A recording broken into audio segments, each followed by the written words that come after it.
Saudara-saudari yang terkasih, kita jumpa lagi dalam Pelita Hati hari ini, Minggu tanggal 2 Agustus 2020, hari Minggu biasa yang ke-18.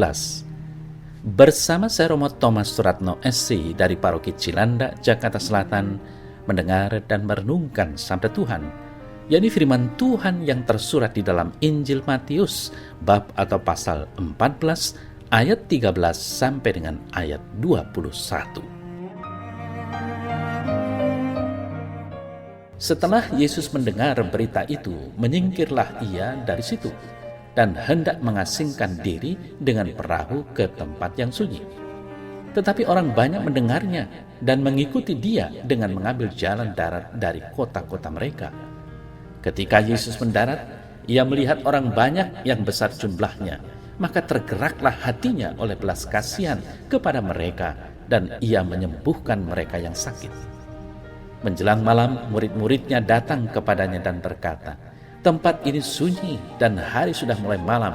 Suruhlah orang banyak itu pergi supaya mereka dapat membeli makanan di desa-desa." Tetapi Yesus berkata kepada mereka, "Tidak perlu mereka pergi. Kamu harus memberi mereka makan." Jawab mereka, "Yang ada pada kami di sini hanya 5 roti dan 2 ikan." Yesus berkata, "Bawalah kemari kepadaku."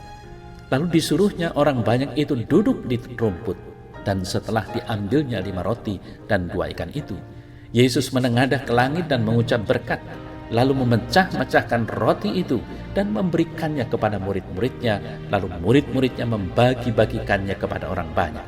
Dan mereka semuanya makan sampai kenyang. Kemudian orang mengumpulkan potongan-potongan roti yang sisa, 12 bakul penuh. Yang ikut makan kira-kira 5.000 laki-laki, tidak termasuk perempuan dan anak-anak. Saudara-saudari yang terkasih, apa yang dapat kita renungkan tentang perikop Injil hari ini? Pertama, Yesus adalah sumber makanan umat Tuhan. Inilah pesan pertama yang disampaikan oleh penginjil Matius. Dalam ayat 16 dikatakan bahwa para murid harus memberikan mereka makan. Ini perintah yang aneh. Tidak ada satupun murid yang sanggup memberi makan orang sebanyak itu. Aliran teologi pembebasan sangat senang bagian ini. Mereka terus menekankan bahwa tugas gereja adalah memberi makan orang-orang yang tidak mampu. Tetapi ini bukan kesimpulan yang benar. Mengapa? Sebab bagian ini sedang menekankan bahwa Yesus memberikan perintah yang tidak sanggup dikerjakan para murid. Ini bukan hanya mengenai makanan. Tuhan Yesus memberikan perintah, lalu kita sebagai gereja sadar bahwa kita tidak sanggup. Saudara-saudara yang terkasih, Tuhan Yesus memerintahkan kita untuk melakukan sesuatu yang perlu iman untuk menjalankannya. Ini yang menjadi pelajaran bagian ini. Apakah gereja tidak berkewajiban memberi makan orang miskin? Tetaplah berkewajiban. Tetapi memberi makan orang-orang miskin adalah pekerjaan yang dilakukan dari ketersediaan yang melimpah di dalam gereja. Orang-orang yang tidak bisa cari makan sendiri karena kelemahan mereka, inilah yang harus ditolong. Gereja tidak boleh sembarangan mendistribusikan sumber daya yang Tuhan sudah berikan untuk orang-orang yang malas, untuk penipu-penipu yang berpura-pura miskin, dan untuk orang-orang yang sebenarnya masih mampu berusaha. Jika gereja sembarangan menolong, maka orang-orang yang memang tidak mampu dan harus diberi makan, orang-orang ini bisa jadi akan terabaikan.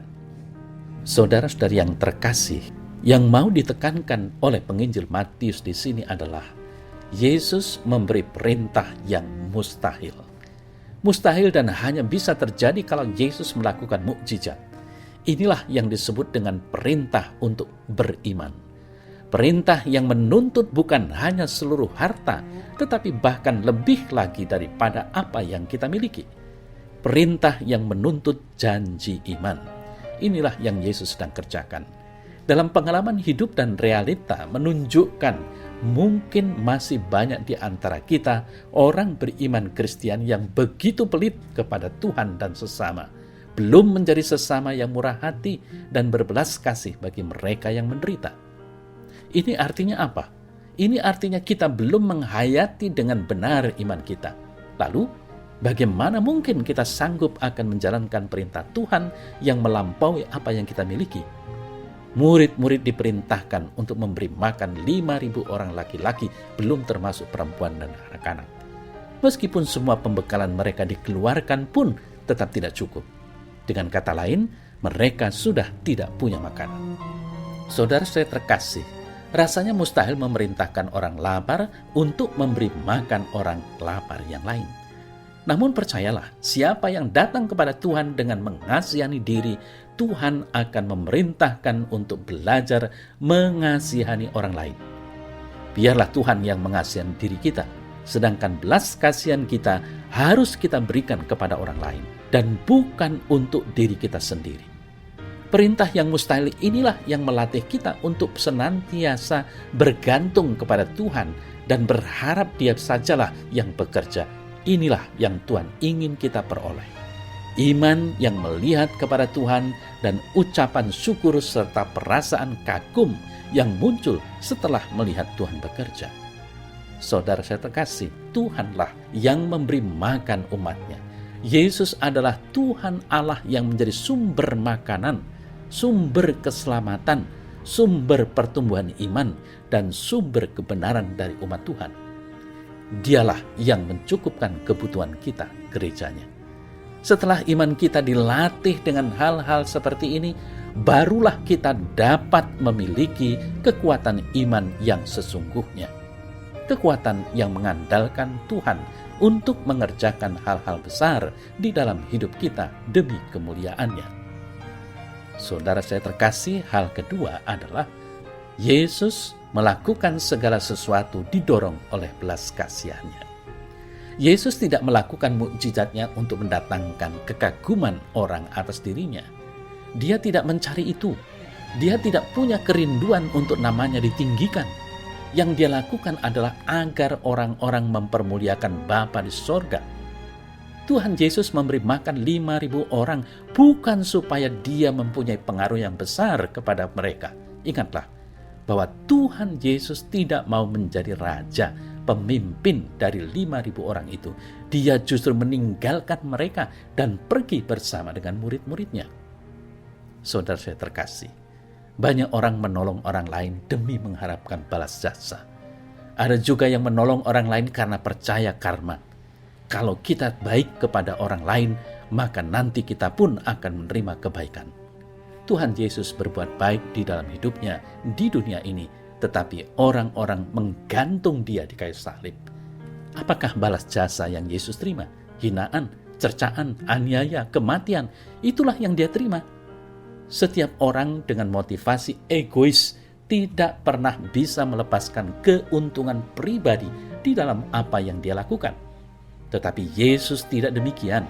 Fokusnya adalah orang lain. Dia mudah berbelas kasihan karena Dia tidak mementingkan dirinya sendiri. Dia memberi hidupnya bagi orang lain. Tuhan Yesus melihat orang banyak dan Dia tergerak oleh belas kasihan. Belas kasihan yang paling indah dan paling sempurna diberikan oleh Yesus kepada manusia. Manusia pemberontak yang tidak tahu bagaimana caranya setia kepada Tuhan. Tetapi Tuhan Yesus tetap mengasihi manusia seperti mereka. Kiranya mulai hari ini kita harus belajar ketulusan dan hati yang mudah berbelas kasihan dari Tuhan Yesus. Bukan karena motivasi egois, tetapi benar-benar tulus karena Tuhan mengasihani dan mencintai kita semua. Ya Tuhan, ajarilah aku untuk berani beriman kepadamu. Ajari aku untuk menaati Engkau meskipun terdengar mustahil. Ajari aku untuk rela berkorban dan terus berserah kepadamu. Dan ajarilah juga untuk sanggup meneladanimu, sanggup berbelas kasihan dengan cara yang begitu sempurna bagi orang lain. Amin.